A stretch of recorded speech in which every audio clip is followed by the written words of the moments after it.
Good morning, guys. Good morning, sir. Good morning, sir. Okay, so tell me what we were discussing in the last class, if I remember. Poisson distribution. Poisson distribution. Okay, very good. Any doubts, any questions? I hope all of you were able to find the answer of question I gave you.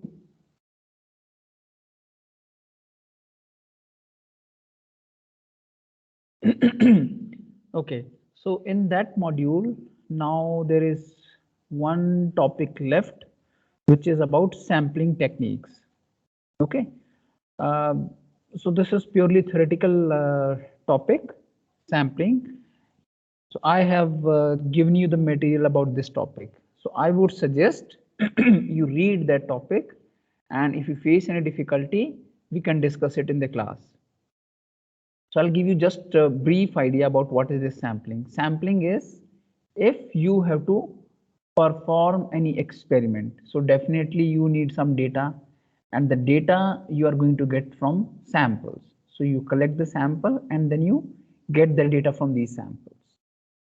So depending on what experiment you have to perform, depending on what your outcome of interest is, so your sampling can be of two types. So let me share my screen. Okay, so the sampling can be of two types.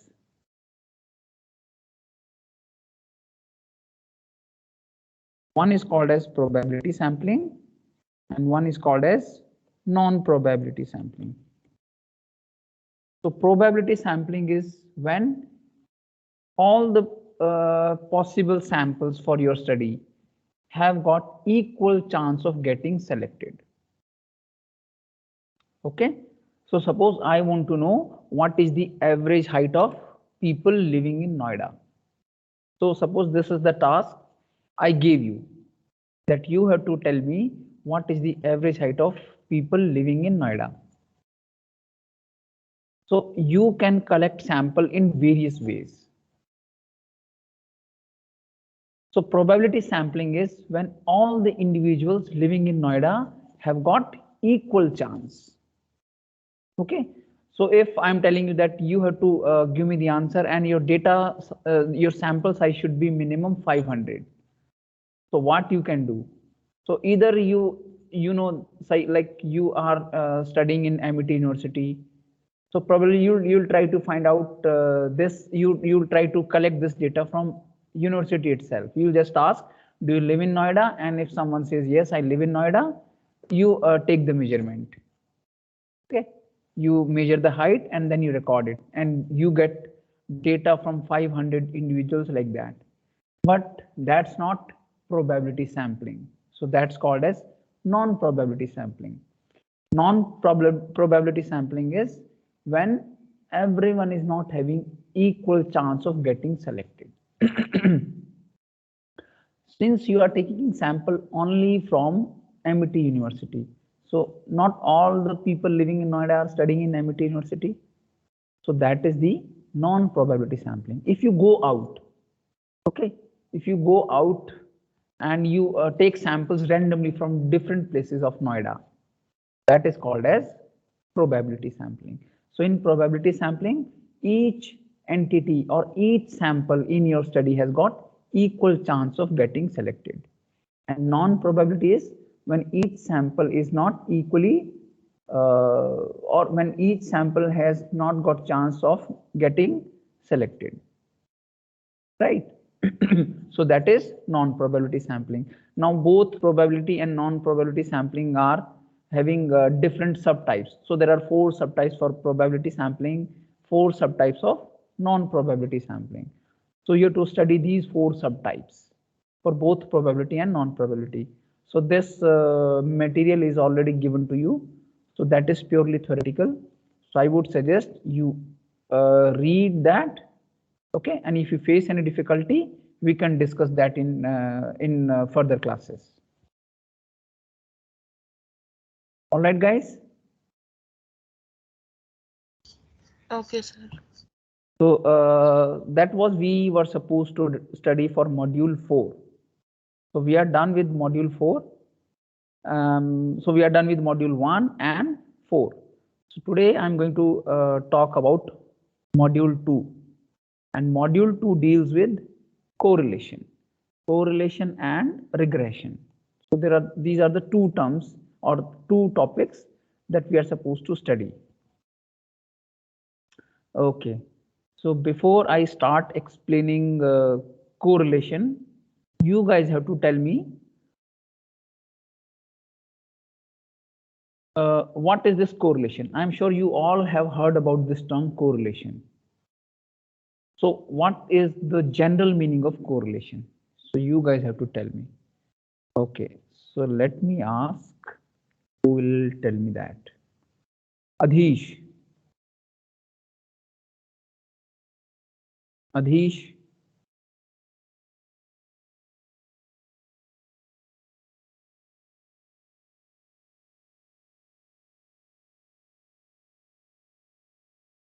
Okay, first of all, uh, raise your hands if you are present in the class right now.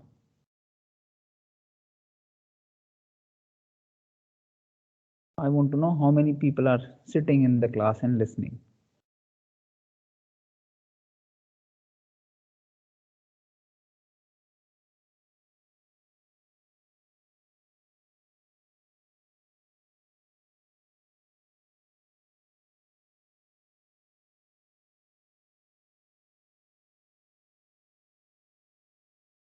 One, two, three, four, five. Five students or four students are they just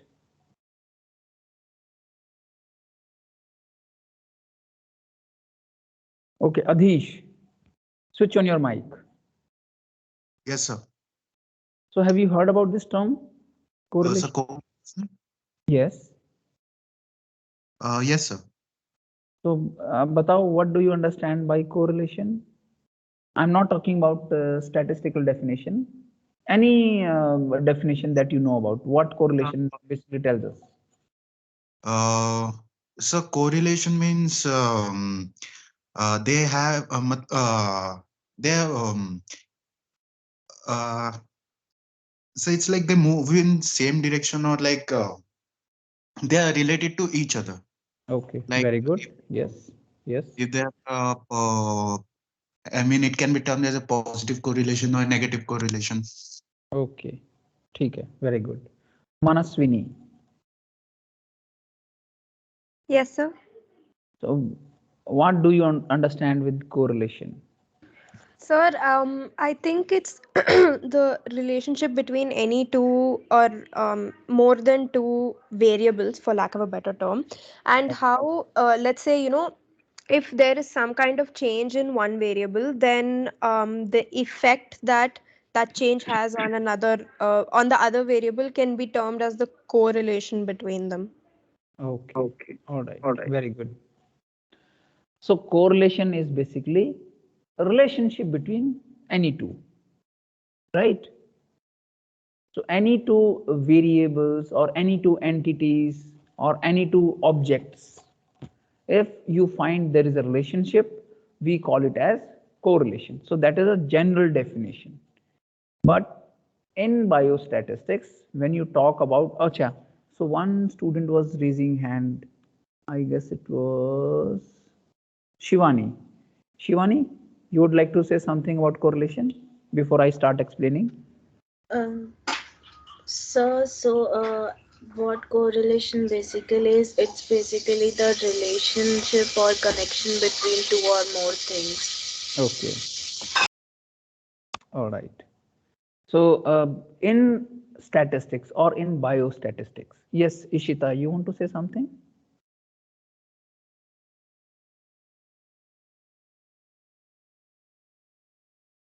No, sir. Actually, I was just lowering my hand. Sorry, sir. Okay. All right. Sir, Yes. Yeah.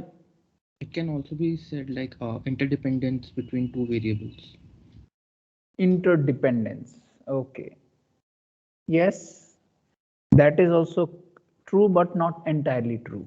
I'll explain why it is not entirely true. So correlation in biostatistics or in statistics is a relationship between two quantitative variables. Always remember this term, quantitative. Okay. If the variable is not quantitative, if your variable is qualitative, that cannot be called as correlation. So this, whenever you're writing the definition, you always have to write this term quantitative. If you don't mention quantitative, then your definition is incomplete. That is not complete definition. Okay. So relationship between two quantitative variables is called as correlation. Now you may ask, then if it is for quantitative variable, what if we are trying to find out relationship between two qualitative variables? So for that we have another term. So that is called as association. Not studying association in this particular module. We'll learn about it later on. Okay. So for correlation, you always have to mention it is quantitative variable. So quantitative variables can be anything: height, weight, blood pressure, blood sugar, anything that you can measure on a scale. Okay. So the correlation is of basically of two types. So one is called as positive correlation and one is called as negative correlation. So positive correlation is when one variable goes in one direction, the other variable also goes in same direction. अगर एक increase करेगा दूसरा भी increase करेगा, एक decrease करेगा दूसरा भी डिक्रीज करेगा, right? So that is called as positive correlation. Like your height and weight. So जैसे जैसे हमारी height increase करती है, हमारा weight भी increase करता है, right? So that is basically positive correlation. And negative correlation is when the two variables that you are studying, they move in opposite direction. अगर एक बढ़ेगा तो दूसरा कम हो जाएगा, एक कम होगा तो दूसरा increase कर जाएगा. So that's called as negative correlation. And if there is no pattern between these two variables, कि एक के change होने से दूसरा कभी कम हो जा रहा है, कभी ज्यादा हो जा रहा है, then that is called as no correlation. Okay, they are not correlated. All right. So for finding out whether there is a correlation between two variables or not, so we always try to see it visually. Okay. So let us assume I have collected this data on height and weight from 5 individuals. Now, if I want to know whether there is any correlation existing between these variables, so what I can do? I can draw a scatter plot. Okay. And I can plot a trend line also. So that trend line is going to tell me whether there is any correlation existing between these variables. So you see, as the height is increasing, weight is also increasing. Okay. So from this scatter plot, we can get some idea. But whether this correlation is significant or not, or whether there is actually some relationship, that you cannot find out from correlation from this scatter plot. So scatter plot will give you some idea whether there is any correlation existing or not. Okay.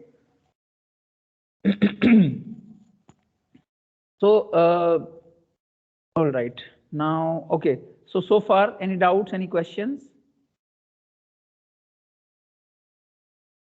No, sir. Okay. No, sir. So All right, so let me ask okay, Tridev.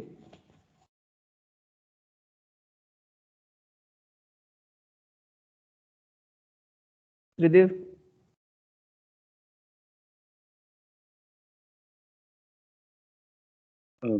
Yes, sir.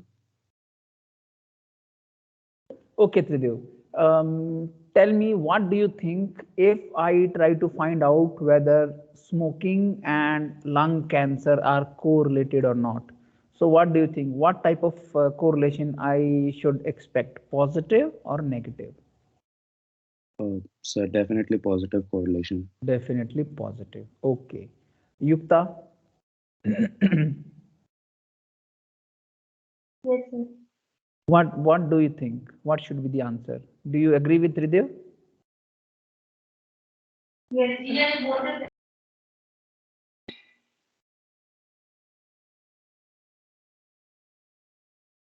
Yes, sir, there is a positive correlation. Oh, ठीक है. Rupal? Yes, sir. Do you think both of them are right? Yes, sir, it is. Okay. They are right. They are. Oh, It is positive. all right. So anyone in the class who thinks that these three students are not right, they have some different answer. If any one of you in the class, please raise your hand.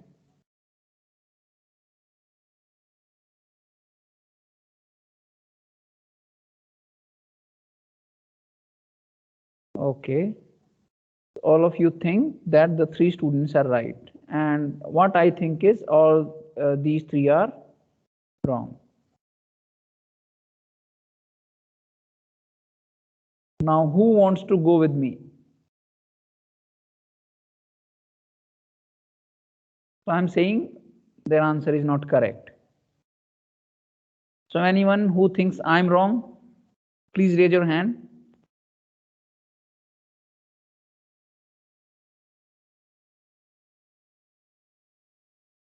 Okay. So their answer is not right. Why it is not right? Just now I told you correlation is the term used for quantitative variables. Smoking and lung cancer both are qualitative variables. Whether you smoke or you do not smoke, whether you have cancer or you do not have cancer, these are qualitative variables. So we cannot study correlation between these variables, right? So that is not correlation. I hope you understood why I asked this question. Yes, sir. So always be careful. Correlation means quantitative variable only, not the qualitative variable. If I ask you whether height and weight, they are correlated. Yes, that's the right question, because both height and weight are quantitative variables. Okay. Now, one very important thing that you, acha, so whenever you are studying this correlation, you always study correlation between two variables. So one variable out of these two is called as independent variable. One is called as dependent variable. So out of the two variables you are studying together, one is called as independent, one is called as dependent. So dependent variable is basically that depends on something. And independent variable is variable that does not depend on the other variable. So if I have to find out the relationship between height and weight, so what do you think? Which one should be independent? Which one should be dependent?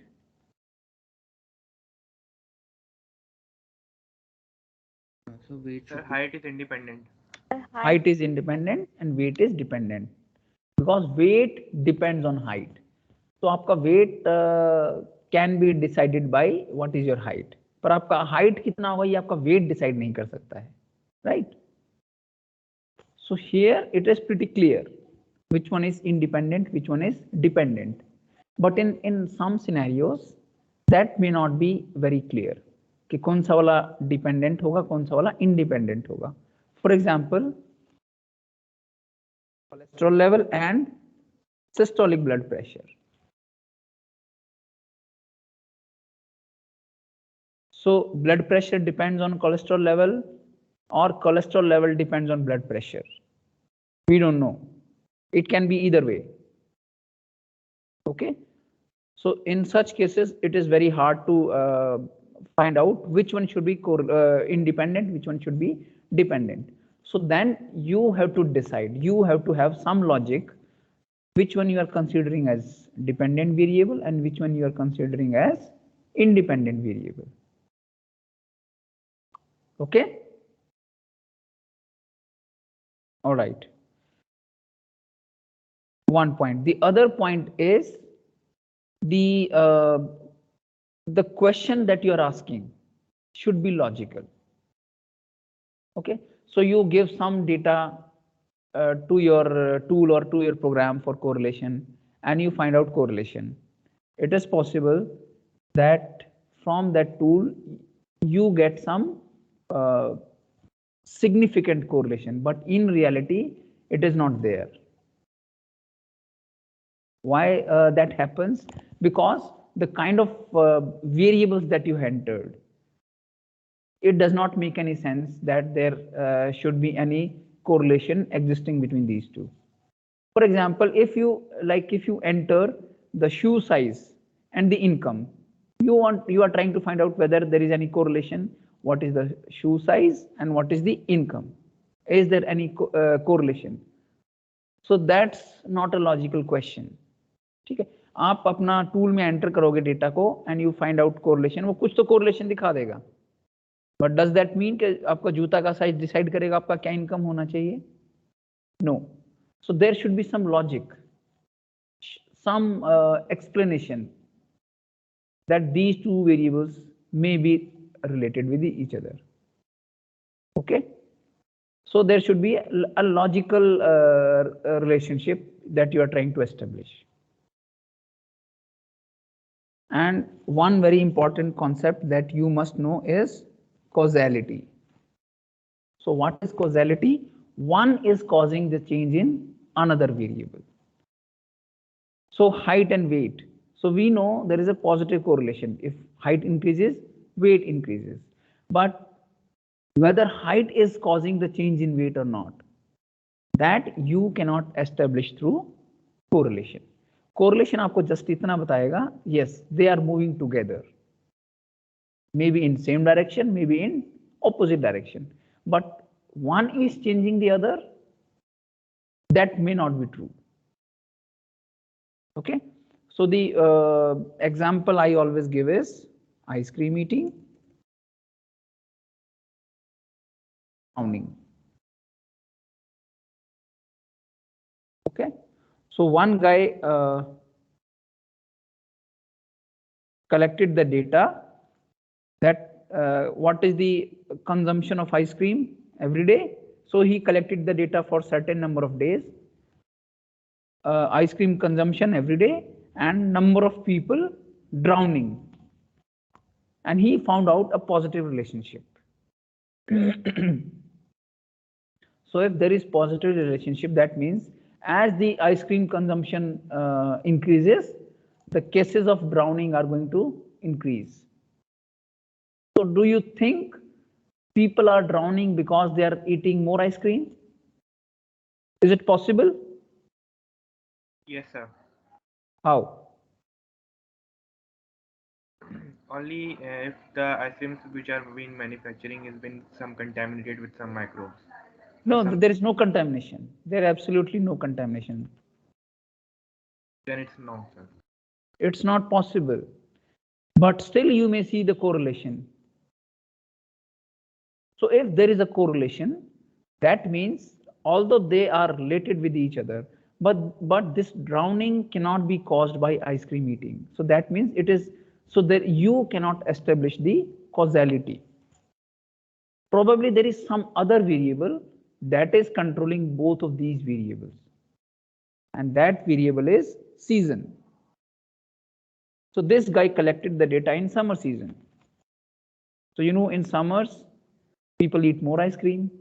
In summers people go out more for swimming, and if you go out more for swimming, the chances of getting drowned is also more. So more people are going for swimming, more people are getting drowned, right? So it is basically the third variable, which is controlling these two variables. So although they are related, but ice cream eating is not causing the drowning. It is something else. So clear? So through correlation, you cannot establish causality. I hope it is clear so far. Yes, sir. Okay. Yes, sir. All Yes, right. sir. So now let me show you a video first. Okay. And after that, I'll yes, Demetrius. Uh, so this correlation is only for linear graphs, right? Because if there is a parabolic graph at Yes, yes. one point, yes, Yeah, yes. I'll come to that. I'll come to that. Wait, don't worry. I'll explain that part also. और चलो आपने बोल दिया तो मैं अभी बता देता हूँ. So the correlation that you study, that you can study only if there is a linear relationship. Okay, so what do you mean by linear relationship? If one increases, the other also increases. So ये linear relationship को मैं explain करने के लिए let us take the example of age and BMI. So if you want to study the relationship between age and BMI, so you can have a different scenario. So if you study the relationship between age and BMI for say age 5 years till 25 years, you will find there is a linear relationship. As the age increases, BMI also increases. So that is called as linear relationship. But if you try to establish the relationship between these two from say age 5 till 65, then the relationship cannot be linear. Why it cannot be linear? So up to certain age, your BMI increases. So in the early age or till you are say young, your BMI increases. In the middle age, it becomes stable. Then your although your age is increasing every year, BMI is more or less stable. And in the late age, what happens? BMI comes down. Okay. So if you consider the age group from 5 to 65 or 5 to 70, whatever it is, then you'll see it is not linear. But if you take the age band of let's say 5 and 25, you'll find out a linear relationship. So this correlation, you can study only linear relationship. If you want to study non-linear relationship, so there are certain other methods. Okay, so it will be dealing only with linear relationship here. Is that clear? Yes, sir. Okay, so let me show you guys a video first about correlation, and then I'll explain it using one example.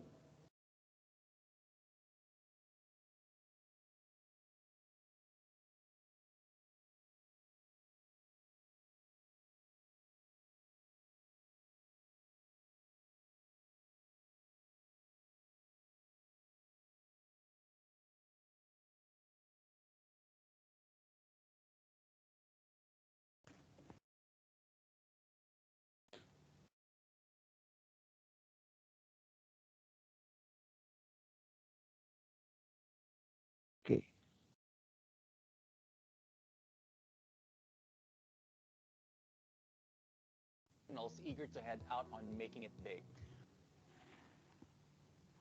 All right, so you go through this video.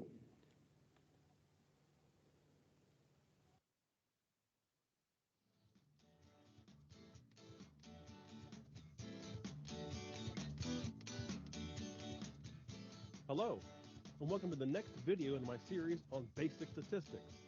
Now, a few things before we get started. Number one, you might notice by my voice that I'm just getting over a cold, so I apologize if I am hard to understand at times. I will try to dictate and speak very clearly for you. Number two, if you are watching this video because you are struggling in a class Sir, like can you increase the volume of this video? head up. if you're watching this, it means you've accomplished quite a bit in your educational career up to this point. You're very smart, and you may have just hit a temporary rough patch. Now, I know with the right amount of hard work, practice, and patience, you can get through it. I have faith in you, so should you. Number three, please feel free to follow me here on YouTube and or on Twitter. That way, when I upload a new video, you know about it. And on the topic of the video, if you like it, please give it a thumbs up. Share it with classmates or colleagues. Put it on a playlist, because that does encourage me to keep making them. And finally, just keep in mind that these videos are meant for individuals who are relatively new to stats. So I'm just going over basic concepts. And I will be doing so in a very slow, deliberate manner. Not only do I want you to understand what's going on, but also why. So all that being said, let's go ahead and get started. So this video is the next in our series on bivariate relationships. So in previous videos, we talked about covariance, and we looked at scatter plots and really tried to understand what covariance was. So this video is sort of the next topic in that series, correlation. So correlation is a standard topic in introductory stats courses. You often hear about it on the news or when reading, of course, scientific academic journals. So we're really going to break it down, understand what it is, and how it relates to other measures of bivariate relationships. So here was the example we used in the covariance video. Now, this scattergram here in the middle is a chart that looks at the monthly returns for the S&P 500 and the Dow Jones Industrial Average during the year 2012. So it's the monthly return for each index. So over on the right, you can see the returns in decimal form. So you just have to move the decimal over 2 places to get the percentage. So again, this is just a scatter plot, and I always recommend looking at a scatter plot of your data when you're looking at bivariate relationships. Now, the first question we want to ask ourselves is, how would we describe the shape or the pattern of these data points? Are they in a line, or are they in a curve shape? Is there no real pattern at all? Now, in this case, they seem to follow a linear pattern. So you can see if we put a line over the points, they seem to follow that line pretty closely. Now, what this means is that when one stock index rises, the other one also rises. And this is very important to understanding covariance and its cousin, correlation. So, of course, they follow a linear pattern. Now, in a real-world practical sense, this had better be the case. Well, why? Well, the S&P 500 and the Dow Jones Industrial Average claim to measure basically the exact same thing, and that is the performance of the overall stock market. So if they are not behaving in similar ways, then we have a problem because they are claiming to measure the same thing. So this relationship should not surprise us at all. Now, we said that two variables show this type of pattern. They have a positive linear relationship. When one variable moves in a certain direction, the other tends to move in that same direction. We call this the covariance. It's how they co-vary or vary together. Now, let's talk about linear relationships in general. Now, the covariance, and this is just a quick review, is one of a family of statistical measures used to analyze the linear relationship between two variables. How do two variables behave as a pair? Now, we have the covariance, which we talked about in previous videos. We have the correlation, which we're going to discuss in this video, and linear regression, which of course is related to the covariance and the correlation. So all of these measures are ways to look at the relationship between two variables. So let's talk about the difference between the covariance and correlation. Now, the covariance provides the direction, so a positive, a negative, or near zero. It provides the direction of the linear relationship between two variables. while the correlation provides direction and strength. So remember, the covariance does not tell us anything about the strength of that relationship, just the direction. The correlation overcomes that limitation by describing the direction and the strength. Now, the covariance has no upper or lower boundary, and its size is dependent on the scale of the variables. So for the covariance, you're going to get a number that is related to the scale or the measure of the variables themselves. However, the correlation is always between -1 and +1, and its scale is independent of the scale of the variables themselves, which is very handy because it allows us to compare variables that are measured in different ways. So we could look at the correlation between the temperature outside and our energy usage in kilowatts, which are obviously in different measures. We can look at various relationships across variable pairs regardless of the units they're in. That's why correlation is very handy. Now, another way of saying that is that covariance is not standardized while correlation is standardized. In the same way that a z-score is a standardized measure of the variation in a one variable. So you can think of z-score, the z-score of 1 as z-score of -2.3. The standardization in the z-score allows us to compare variables that are measured using different scales. The correlation behaves exactly the same way. It's a standardized measure of the relationship between two variables.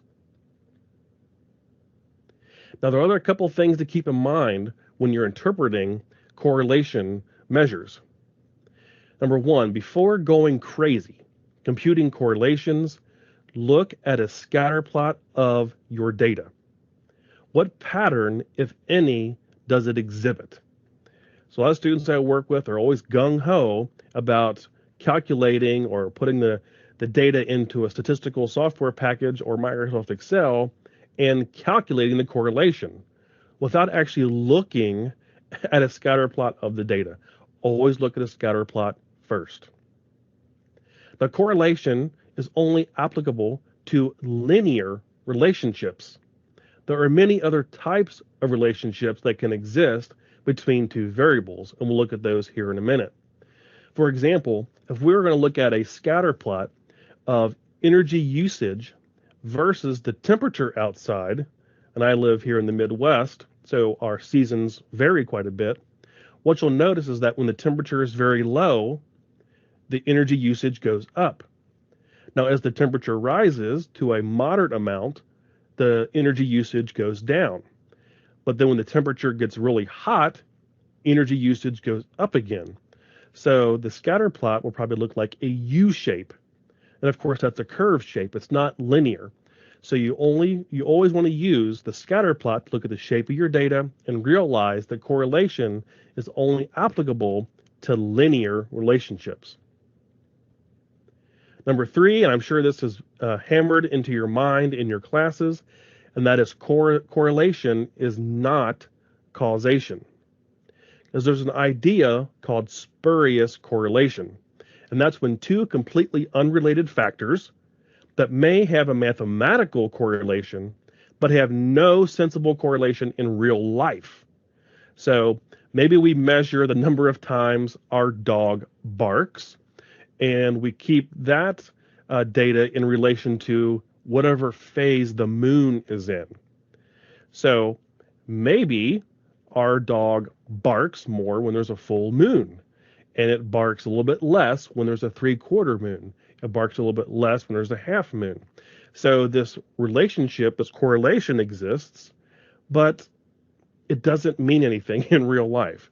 So the moon is not causing our dog to bark more or less, and our dog barking is certainly not causing the phase of the moon. So correlation is not causation. And finally, a correlation strength does not necessarily mean the correlation is statistically significant. Now, we're not going to talk about statistical significance with respect to correlation in this video, but just keep in mind, it just depends on the sample size that we're working with. So whether or not a correlation is statistically significant will depend on its sample size, but we'll save that for another video. I just wanted to point it out. So here are some general correlation patterns. And again, I'm sure these are probably in your stats book. You've seen these before. So on the left-hand side, we have a correlation where all the points seem to follow a positive upward trend along a straight line. So this correlation on the left-hand side is probably near +1.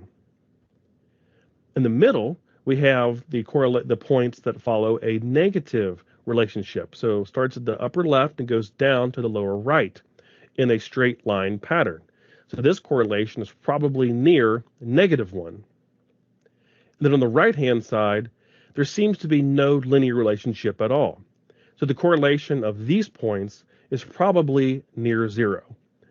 Now, in real life, our data is probably going to be somewhere between these extremes.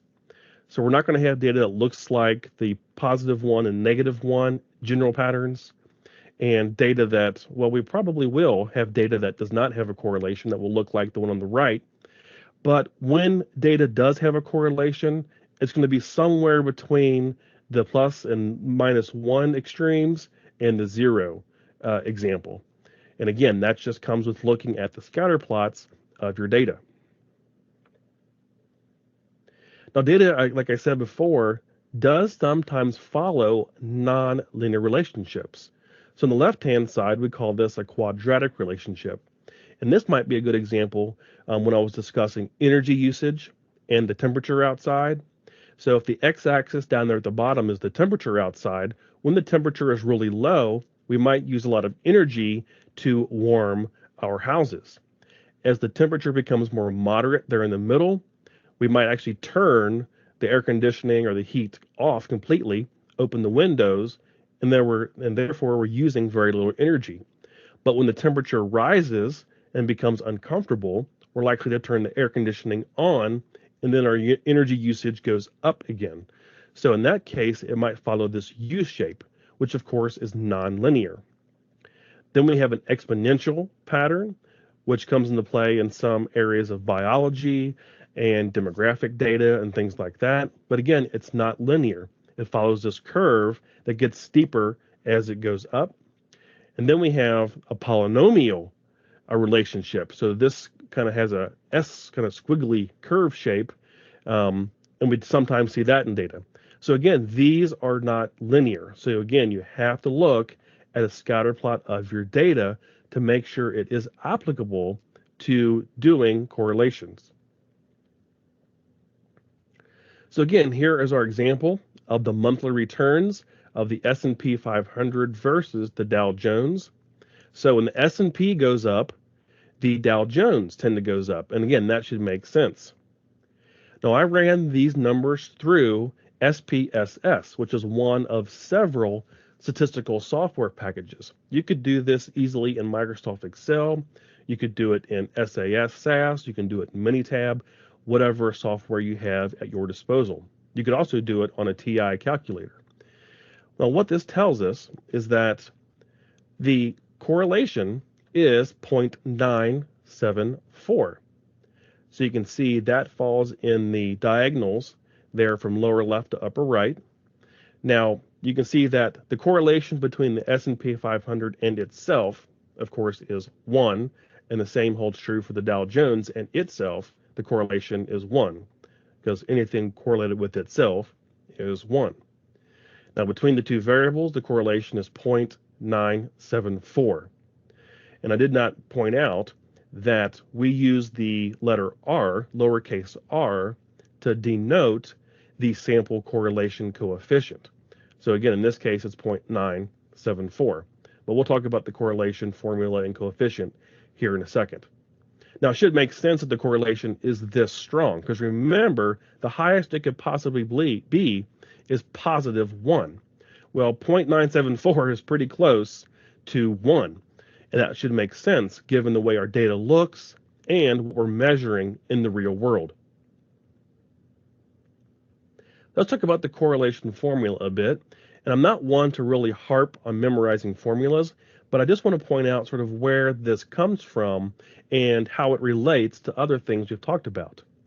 Now, R is called the Pearson correlation coefficient. So in your book or in your class, if you hear the term Pearson correlation, that's what we're doing here. There are other types of correlations, but the vast majority of the time, especially in an